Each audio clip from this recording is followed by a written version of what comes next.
This channel does not promote any violent, harmful, or illegal activities. All content provided by this channel is meant for an educational purpose only. Brought to you by V-Guard, co-powered by Sensodyne O Bhimal, বলো কথা কেশরী।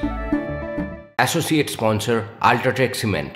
টিভি9 বাংলায় স্বাগত, আপনাদের সঙ্গে রয়েছে আমি শর্মিষ্ঠা। ভোটবঙ্গের যাবতীয় খবর তো আপনাদের সামনে তুলে ধরছি, তবে এই মুহূর্তে একটি গুরুত্বপূর্ণ খবর দিকে নজর রাখতে হবে।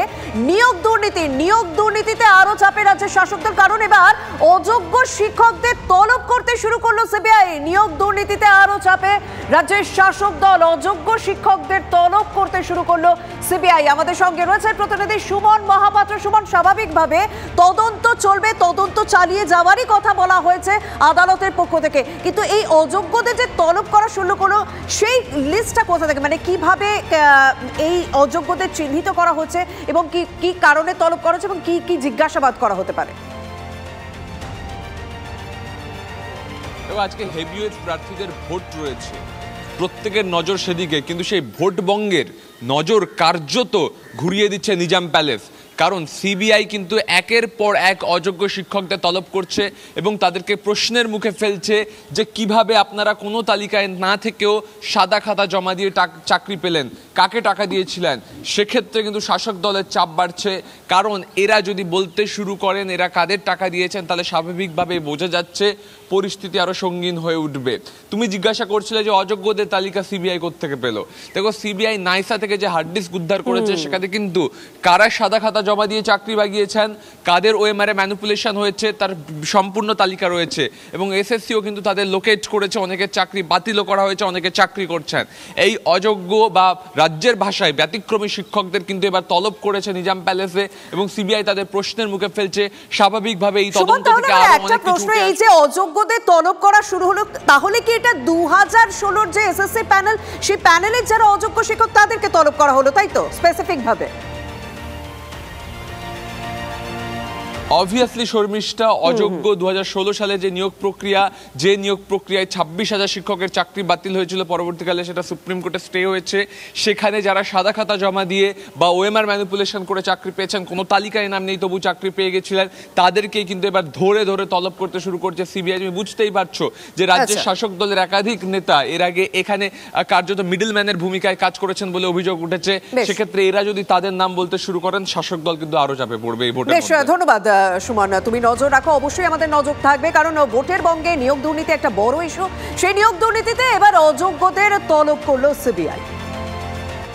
ভোটের খবরে তো যেতেই হবে, কিন্তু তার আগের রাতে যে ঘটনা ঘটলো কেতুগ্রামে, সেই ঘটনার দিকেও নজর রাখবো। তৃণমূল কর্মীর রাতে খুন হলো এবং আটক হলো দুজন। বোলপুর লোকসভার অন্তর্গত কেতুগ্রামে তৃণমূল কর্মীকে কুপিয়ে খুন করা হচ্ছে। কেতুগ্রামে একসময় ভোটের দিক থেকে অশান্তির জন্য, সন্ত্রাসের জন্য কিন্তু বারবার সংবাদ শিরোনামে উঠে আসতো।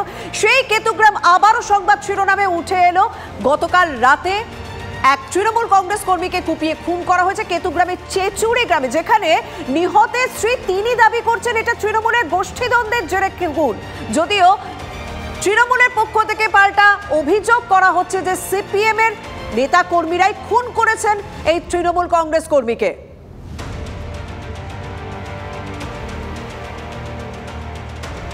আমার স্বামীকে মার্ডার করানো হয়েছে লোক দিয়ে।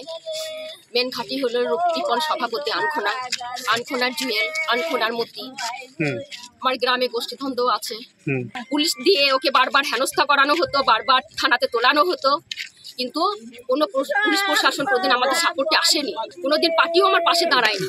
আজ পার্টি ছেড়ে দেওয়ার জন্য পার্টিগত লোক থেকে এইরকম ভাবে মার্ডার করানো হলো।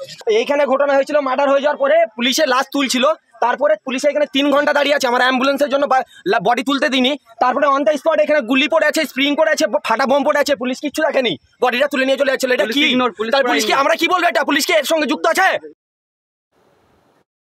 কেতুগ্রাম থানা এলাকার আনকোনা গ্রাম পঞ্চায়েতের চেচুড়ি গ্রাম, আর যে রাস্তার উপর আমরা দাঁড়িয়ে রয়েছি এই রাস্তাতেই একেবারে চতুর্থ দফা নির্বাচনের আগের দিন রাতে তৃণমূল কর্মী হিসেবে পরিচিত মিন্টু শেখ তাকে খুন করা হয়, এমনটাই কিন্তু অভিযোগ। এবং এই মুহূর্তে আমরা যেটা দেখতে পাচ্ছি যে কেতুগ্রাম থানার পুলিশ এসে সেই বাইকটি উদ্ধার করে নিয়ে যাচ্ছে।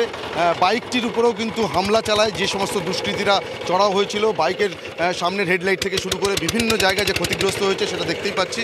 এবং যেটা পুলিশ সূত্রে জানা যাচ্ছে যে মিন্টু শেখ তার এক সঙ্গীর সঙ্গে এই রাস্তা ধরেই বাড়ির পথে ফিরছিলেন এবং সেই সময় আচমকাই বেশ কয়েকজন দুষ্কৃতী তার পথ আটকায় এবং এই রাস্তার উপরেই যখন তার পথ আটকানো হয় এবং তারপর তাদেরকে বেধড়ক মারধর করা হয়, এমনকি বোমা ছোড়া হয় এবং ধারালো অস্ত্র দিয়ে কুপিয়ে খুন করা হয়। আমরা যখন আসি এখানে রাত 8:30 বাজে, তখন আমার মামা হালকা জীবিত ছিল। তারপরে আমাদের একটু মুখে পানি দেওয়ার পরে ডেড হয়ে যায়। কি অবস্থায় দেখেছিলেন এখানে? পুরো ভুঁড়ি ফুড়ি বেরিয়েছিল, পুরো গামছা দিয়ে বাঁধা ছিল, বেঁধে দিয়ে এখানে পড়ে থাকার পরে পানি দিয়ে মাথায় সঙ্গে সঙ্গে ডেড হয়ে যায়। উনি কি একাই ছিলেন আর কেউ ছিল? ওনার সঙ্গে আর একজনও ছিল, তিনাকেও খুঁজে পাওয়া যাচ্ছে না। কেতুগ্রাম থেকে ক্যামেরায় তুষার ঘটকের সঙ্গে সুপ্রিয় গুহ, TV9 বাংলা।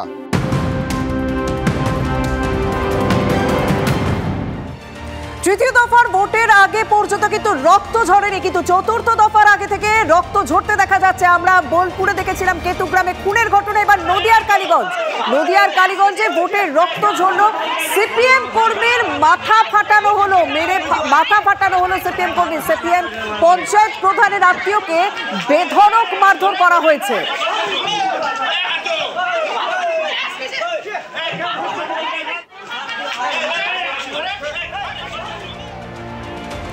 মাত্র কয়েক ঘন্টা কাটলো, মানে 1 ঘন্টা মতন কেটেছে, ভোট শুরু হয়েছে, কিন্তু তার মধ্যে কিন্তু রক্তের খবর আসছে, তার মধ্যেই রক্ত ঝরছে। তাহলে সারাটা দিন আজকে এই চতুর্থ দফার ভোটে ঠিক কি পরিস্থিতি তৈরি হতে পারে সেদিকে অবশ্যই নজর থাকছে। সমস্ত ছবি, সমস্ত খবর TV9 বাংলা এক্সক্লুসিভ আমরা তুলে ধরবো। Brought to you by V Guard, co powered by Sensodyne ও ভিমল, বলো কথা কেশরী।